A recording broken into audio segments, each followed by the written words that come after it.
What's up, everyone? John Rettinger from Techno Buffalo here with an unboxing of the latest smartphone for Motorola. This is the Droid Razr. It's got a fancy new box to go with this fancy new phone. Let's go ahead and see if it's worthy of the flagship status.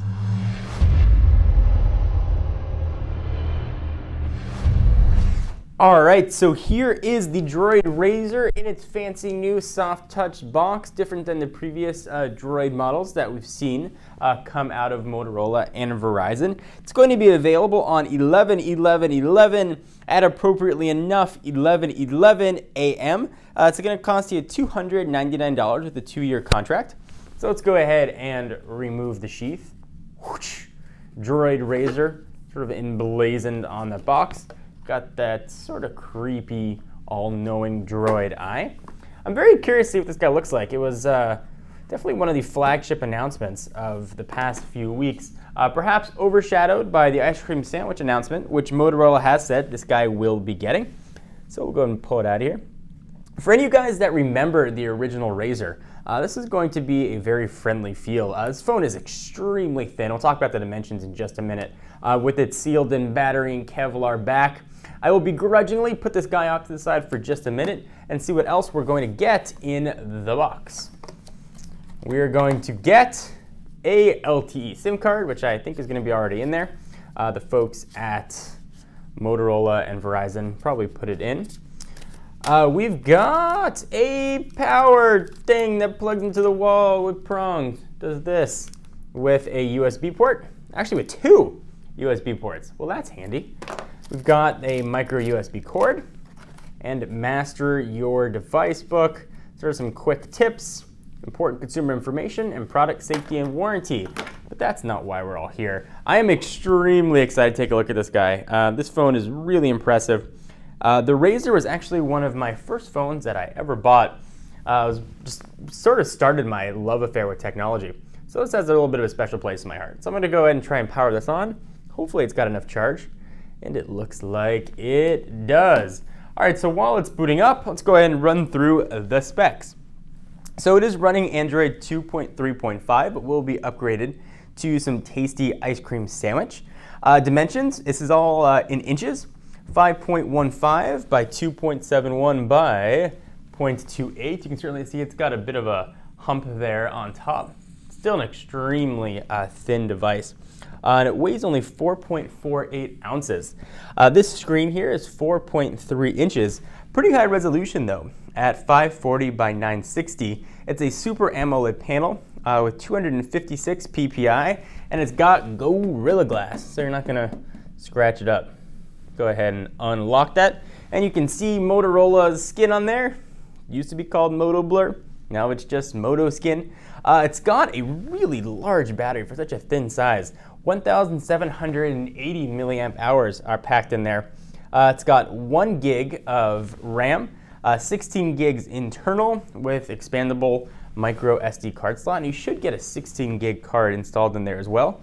On the back hump, 8 megapixel camera right there that can shoot 1080p recording. Good, telling you, 1080p at 30 frames per second. On the front, there is also a 1.3 megapixel camera.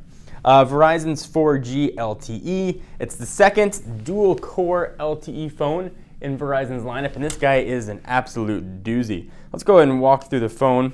I'll zoom in a little bit. Let's take a look at what we got. All right, so here is the Droid Razr. On the left-hand side, looks like there's a little door. Let's see what's in store under there. That's where your SIM card is going to live, and that SIM card is, of course, for LTE. And there's also a, nice, you can access it, obviously, without removing the battery, since you can't remove the battery here. A micro SD card, which is indeed 16 gigs. I'll go ahead and pop that sucker back in, or at least attempt to. Go back to your home. There we go. So that'll give you 32 gigs of storage right out of the box. Assuming you have a long enough nail to push that back in. Go. It just keeps yelling, droid. See if we can get it to rap with us. No, it doesn't want to do it. All right, so we finally got that back in. On the right-hand side, there's your power and lock button. Ha, so we can make it keep yelling. Droid. Nope. Volume up and down, a little bit small down there. 3.5 millimeter headset jack. You've got your micro USB charging and HDMI out, and you can use this with all the sort of modular things that Motorola's got in their web dock. Go ahead and peel off the back. And this is a Kevlar backing.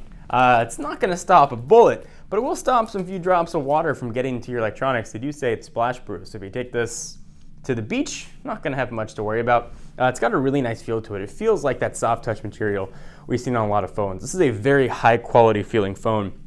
It's extremely thin, but it doesn't feel bendy. So what's in your pocket, it's not going to feel like you're going to bust it. I certainly wouldn't put it in your back pocket and sit on it, but it's got a nice feel to it.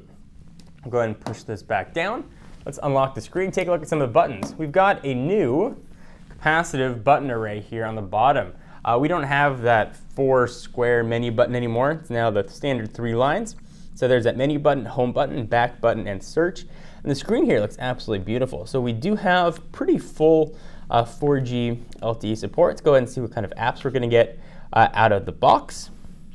So we've got some proprietary Verizon stuff, some Motorola things in here. We've got Citrix's GoToMeeting, which is pretty handy. Got a little bit of a 3D effect as we scroll along here. Task Manager, mobile hotspot. That's probably going to come in handy with Verizon's blazing 4G LTE speeds.